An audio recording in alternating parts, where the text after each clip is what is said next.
Every time you write obj.x in Python, you might be calling a method without knowing it. Python's descriptor protocol is built on 3 dunder methods: dunderGet, dunderSet, and dunderDelete. Any class that defines at least one of these becomes a descriptor. DunderGet is called on attribute reads, dunderSet on writes, and dunderDelete on deletion. These 3 methods form the entire protocol interface.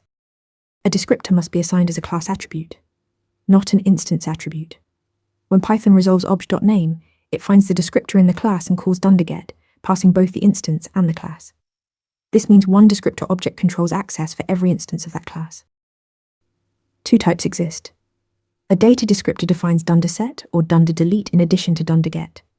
Property is the canonical example. A non-data descriptor implements only dunderGet.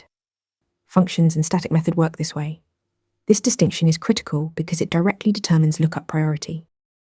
Python's lookup order is fixed. First, data descriptors win. Second, the instance's own dictionary. Third, non-data descriptors and class attributes.